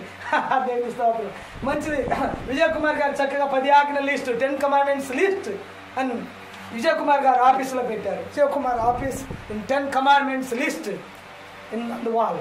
ఓకే, అక్కడ చూస్తే వ్యభిచరించవద్దని చెప్పిన వాడు నరహత్య చేయవద్దని కూడా చెప్పాడు. ఓకే, నువ్వు వ్యభిచరించకపోయినా ఆ 10 ఆజ్ఞలు 6 ఆజ్ఞ నరహత్య చేసిన ఆజ్ఞ విషయంలో నువ్వు కూడా ఓకే నరహత్య చేయట్లా, వ్యభిచారం చేయట్లా, దొంగతనం కూడా చేయట్లా, నీ పొరుగువారి మీద అబద్ధ సాక్ష్యం కూడా పలకట్లా, నా 3వ ఆజ్ఞ నీ వ్యర్థంగా కూడా పలకట్లా, 5వ ఆజ్ఞ నీ తల్లిదండ్రులు సన్మానిస్తున్నావు, అది కూడా నువ్వు మేరట్లా, 2వ ఆజ్ఞ ఏ విగ్రహాన్ని కూడా చేసుకోవట్లా, 1వ ఆజ్ఞ ఆయన తప్ప ఇంక ఎవరిని కూడా నువ్వు ప్రార్థన చేయడం కానీ, మొక్కడం కానీ, కొబ్బరికాయలు కొట్టడం కానీ, పూజ చేయడం కానీ చేయట్లా, అన్ని బాగానే ఉంది. 4వ ఆజ్ఞ విశ్రాంతి దినమును పరిశుద్ధంగా ఆచరించుటకు జ్ఞాపకము చేసుకో, కానీ దాన్ని నువ్వు నేరొద్దు. కానీ ఇప్పుడు అందరూ కూడా ఎక్కడో ఏళ్ళలో లెక్క పెడితే ఎక్కడో మాటల్లోకైనా కోటపాడులోకైనా అక్కడక్కడ ఉన్నారు, కానీ క్రైస్తవులను పేరు చెప్పుకుంటున్నా. ఈరోజు ప్రపంచంలో 700 కోట్ల మంది ప్రజల్లో 400 కోట్ల మంది క్రైస్తవులే ఉన్నారు. 400 కోట్ల మంది యేసుప్రభువుని నమ్ముకుని బైబిల్ పట్టారు. ఈ పట్టిన వాళ్ళలో ఒక్కరికి ఏళ్ళ మీద చూపిస్తే తప్ప అందరూ కూడా ఈ విశ్రాంతి దినాన్ని ప్రతి ఊర్లో పోయి చూడండి. శనివారం 7వ దిన విశ్రాంతి గుళ్ళుకి వెళ్ళి చూస్తే ఏమైంది? తాళం వేసి ఉంటుంది, పనులు వెళ్ళిపోతుంది. చూడండి ఎంత విచారకరమో. ఒక ఆజ్ఞ మీరిపోతే అన్ని మీరిపోతున్నాయని బాగా చెప్తున్నట్టే ఆ ఒక్క ఆజ్ఞ 7వ దిన విశ్రాంతి దినాన్ని నువ్వు పనికి వెళ్ళిపోయి, వ్యాపారానికి వెళ్ళిపోయి, పెత్తనానికి వెళ్ళిపోయి, పెళ్లి పెత్తనానికి పెత్తనాడు, ఆ పెత్తనం కాదండి పెళ్లి పెత్తనానికి వెళ్ళిపోయి, కార్యాలకు వెళ్ళిపోయి, శుభకార్యాలకు వెళ్ళిపోయి, ఆ కార్యం ఈ కార్యానికి వెళ్ళిపోయి అది అయిపోయిన తర్వాత వచ్చి మీకు పిల్లలు ఉన్నారా? ఒక అబ్బాయి పేరు చెప్పండి. అబ్బాయిలు ఉంది join. Okay, the pastor sun name is join. Happy birthday. Okay, ఈరోజు జాయ్ యొక్క హ్యాపీ బర్త్డే ఈరోజు. కానీ అయ్యగారికి ఏదో కొంచెం పని నుండి ఒంగోలు వెళ్ళిపోయాడు, అమ్మగారు ఇచ్చాము, మాటలు వెళ్ళిపోయింది, అది వెళ్ళిపోయి అన్నారు. ఆయన వెళ్ళిపోయారు, బంధువులు చుట్టాలు అందరూ పిలుచుకోలేదు. రేపు వచ్చారు,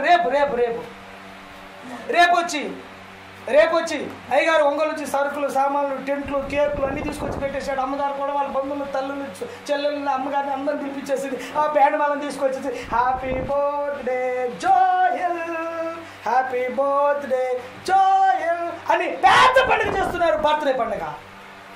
ఆ బర్త్డే పండుగకి జోయల్కి ఏమైనా సంబంధం ఉందా? గట్టి చెప్పండి, ఉందా లేదా?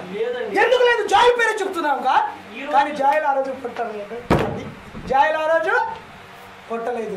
నిన్న పుడితే మరుసటి రోజు చేస్తున్నాడు. కాబట్టి ఎందుకు 7 రోజులు చేస్తాం? ఏంటో 7 రోజులు చేస్తాం. అలా 7 రోజులు పుట్టలేదుగా, 7 రోజులు చేయలేదుగా. ప్రార్థన ప్రతిరోజు చేయవచ్చు. చూడండి ప్రార్థన ప్రతిరోజు చేసుకోవచ్చు, దినానికి 3 సార్లు చేసుకోవచ్చు, దినానికి 7 మార్లు ప్రార్థన చేసుకోవచ్చు. కానీ దేవుడిచ్చిన ఆజ్ఞ ఏదైతే ఉందో అది మాత్రం తప్పకుండా అది పాటిస్తూ వారం రోజులు చేయి, దివారాత్రులు చేయి, పగులు చేయి, రాత్రి చేయి, సందుకాలు చేయి, ఏకాంతం చేయి, కూడికలు చేయి, సభలు పెట్టు, కూడా పెట్టి అన్నీ చేయి. కానీ విశ్రాంతి నువ్వు చేయకపోతే ప్రయత్నం నువ్వు చేయకపో. దేవుడు కూడా ఎవరిని కూడా బలవంతం చేయడండి. దేవుని యొక్క రాజ్యం బలవంతంగా మాత్రం లేదు, అది ప్రేమతో, దయతో, శాంతి సమాధానంతో ఉంది. కానీ అది బలవంతంగా లాక్కొచ్చి తిమోతి గారిని మాట నుంచి లాక్కొచ్చి నా రాజ్యంలో పాని వెనక నుంచి నచ్చడండి. దేవుడు నీ ముందు పెట్టాడు, వాక్యం నీ ముందు పెట్టాడు, సత్యం నువ్వు చేస్తావా చేయవా అది నీ ఇష్టం. హల్లెలూయా. అంటే ఆ స్వేచ్ఛ స్వతంత్రం దేవుడు మనిషికి ఇచ్చాడండి. దేన్ని కోరుకుంటావు? భక్తుడు అంటాడు, ఎవరిని కోరుకుంటావో యేసునా సతానునా, ఏ మార్గమే ఉంచుకుంటావో, జీవమా మరణమా, జీవమా మరణమా, ఎవరిని కోరుకుంటావు? ఏజ్కేల్ అంటాడు, ఇర్మీయా అంటాడు, ఇదిగో జీవమరణం నీ ముందు పెట్టా, నీ ముందు పెట్టా, దేని కోరుకుంటావు? నువ్వు కోరుకో. దుర్మార్గుడు తన దుర్మార్గమును బట్టి నశించుకోవటం నాకు ఇష్టం లేదు, అయితే జీవమరణం నీ ముందు పెట్టా. ఏది కోరుకుంటావా?